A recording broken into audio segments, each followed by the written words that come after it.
Hey y'all, it's Devin, the Albino Jackass, and here coming at you with another video today. And before I get into it, I want to address a couple of things. Number one, I was really hoping to talk about Grand Theft Auto this week, but unfortunately, we had a pretty eventful news cycle, and there's a lot going on that I want to talk about. Number two is because the production quality on these videos is so ass right now. I mean, look at my face. You can only see half of it. Looking like fucking Revenge of the Sith. But the production quality will be improving. I'm still waiting on some good editing software and all that good jazz. So do continue to be patient with me, and your patience will be rewarded. So with all that being said, let's go ahead and jump into the video today. So the left's reaction to the assassination attempt on former President Trump has really brought up some things that have I want to address, and I'm going to go ahead and address this now. So there's a lot of talk right now. How do we get here? How did we get to this divisive point in the country? And you can lay that entirely, well, not entirely. I shouldn't say that. You can lay that, a good chunk of that, the majority of that, on the media, both the news media and the entertainment industry. And I can demonstrate this, but we're going to have to go on a little time travel adventure here. So hop into the DeLorean with me, and let's go all the way back to 1932 with the election of Franklin Roosevelt. Now, the press was very, very favorable to FDR, almost from the get-go. And a lot of people, anyone who brought up questions about FDR's health were considered conspiracy theorists. Anyone who questioned whether or not he was going to get us involved in World War II was a conspiracy theorist. Anyone who questioned why Roosevelt was running for a third term, conspiracy theorist. So you see the seed being planted even as far back as the 1930s. Now, it really began to step up in the 50s and the 60s. You can look at the way they covered Dwight Eisenhower. He was kind of a bumbling old man to the media. But in 1964, after the Kennedy assassination, what a lot of people don't know is that the Lyndon Johnson campaign actually spied on Barry Goldwater's campaign. You don't know that because it wasn't covered at the time. The media was very, very favorable to Lyndon Johnson. They portrayed Goldwater as a crazy extremist. And that's where it starts. So that's really where it begins on the news media side, and it's just gotten progressively worse. So I'm going to talk about the entertainment and the cultural side of it for a little bit. So beginning in the 60s and continuing well into today, you can see conservatives being portrayed as either dumb, cousin fucking rednecks, Archie Bunker types, or unscrupulous businessmen in the vein of Mr. Burns. So after about 1968 is really when the media starts to drive this divide home. It's really when the media starts to see themselves as separate from the American people. They see themselves as an aristocratic class.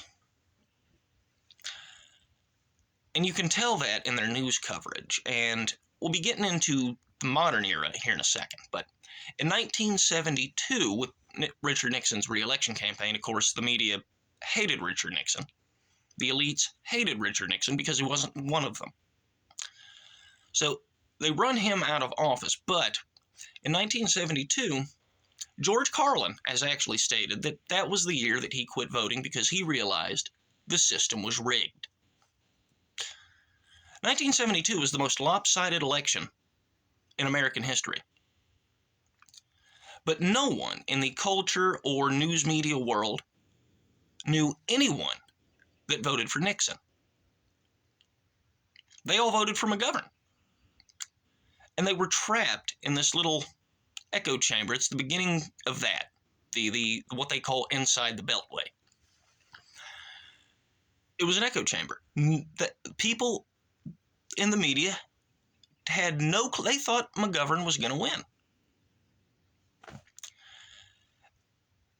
So they run Richard Nixon out of office. Gerald Ford is portrayed as a buffoon. Does shockingly well in 76, although he still loses. Carter, they fawned over. Reagan was a crazy old man. Bush was a detached bureaucrat. Clinton, cool saxophone playing young guy. They kind of used the same playbook that they used when Kennedy ran. The young, vibrant, giving a breath of fresh air into politics kind of thing. But in 2000 is really when this begins to ramp up. Because the left was shocked that Al Gore lost that election. So what did they do? They challenged the election results. That's right. Thus began the modern divide that we see. Bush, again, was portrayed as a racist, as stupid, as ignorant. All of the stereotypes that conservatives have been portrayed in for the last 50 years. So, this continues until 2008. And this culminates on the cultural side of it with the Family Guy bit called the John McCain Experience, where Peter gets into a bamboo cage and a guy in a Viet Cong uniform comes up and starts poking him with a bamboo stick while he's crying, "I want to be president." Fast forward a couple of years, Donald Trump makes some unflattering remarks about John McCain and the media crucify him over it. And that's not to mention how, again, the way conservatives have been portrayed in the media since the 60s and 70s has gotten worse. It's gotten worse. So this is causing resentment among that portion of the population because they're being portrayed as dumb, ignorant, or evil. Meanwhile, the media fawns over Democrats,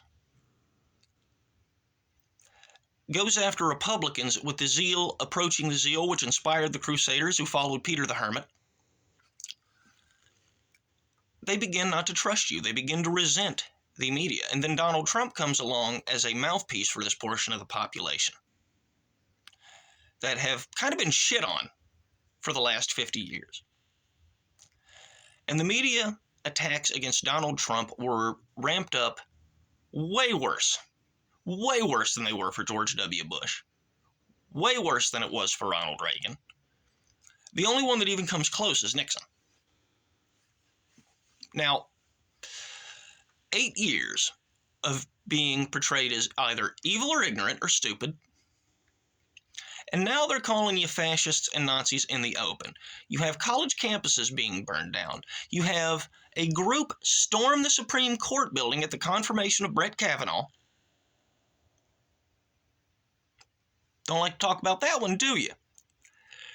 You have people showing up at Supreme Court justices' homes, Congress people's homes. They tried to break in and kill Tucker Carlson's wife. Spend the entire summer burning the country down in 2020. And all the while, the media is running cover for these events, blatantly lying or misrepresenting it. That is what has raised the temperature in this country, not Donald Trump speaking about immigration and the media misconstruing it. And the real big one they want to bring up is January 6th. Well, let's take a close look at January 6th. Now, I'm going to be the first to come out and say that that was an embarrassing day in our nation's history. Probably one of the most embarrassing. Okay?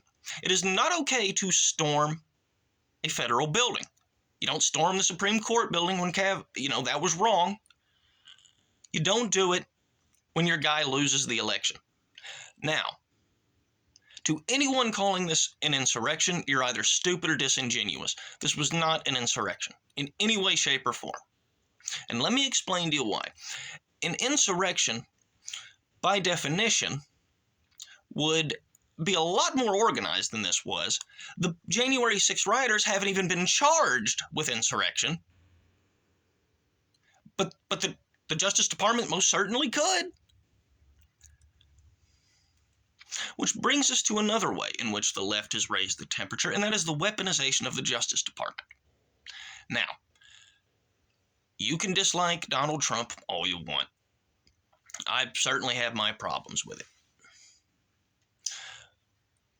But to pretend that he's an insurrectionist is just blatantly being disingenuous.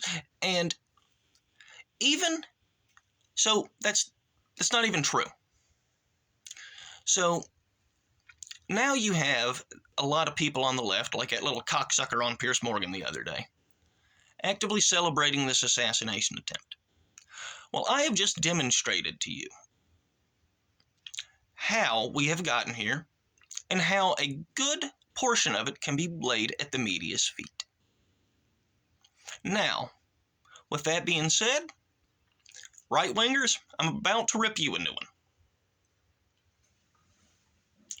The mocking of Paul Pelosi getting attacked in his home by a fucking nutcase in his underwear is not funny. It's not cool. Okay? You shouldn't do that, and that does play a part in it. The Boogaloo Boys attempting to kidnap the Michigan governor. Okay, I'm pretty sure that was a plot of a Drake and Josh episode. Okay? Donald Trump certainly has used inflammatory language. I think his conduct after the 2020 election was wrong. Every court case he had was thrown out. But he's not an insurrectionist, and him or his supporters do not deserve to be fucking murdered. Okay? So, in summary,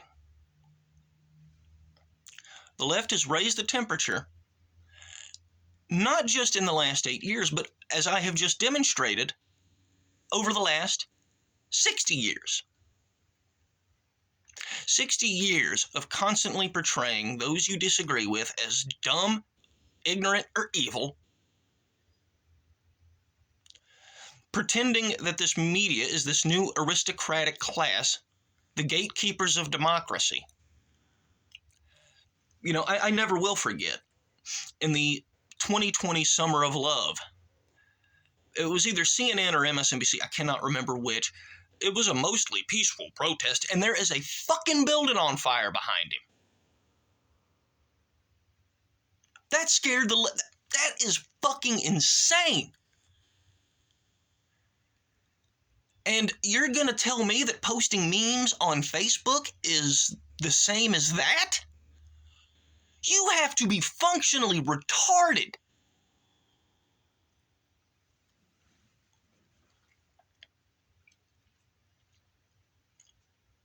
So, that is pretty much the summary of this video.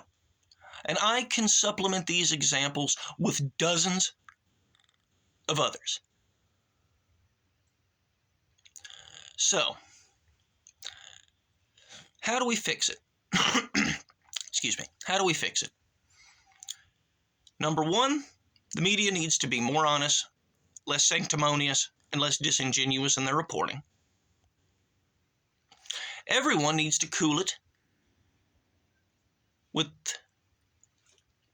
the divisive rhetoric, from calling your opponent an existential threat to democracy and a fascist,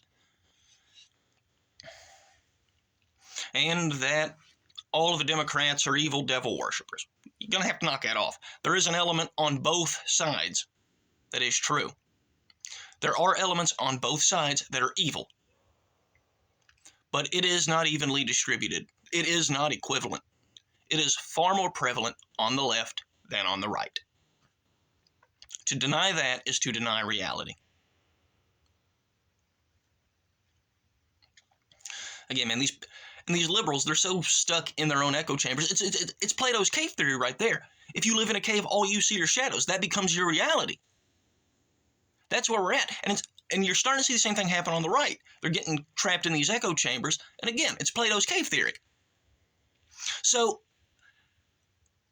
the way we fix this is not only the media is going to have to fix their reporting, you're going to have to get out and actually talk to people you disagree with, not as representatives of an ideology, but as two ordinary people just trying to figure shit out. That's how we fix it. And that's how it started. It started all the way back in the 30s by trying to clamp down on anyone who had questions about FDR's health.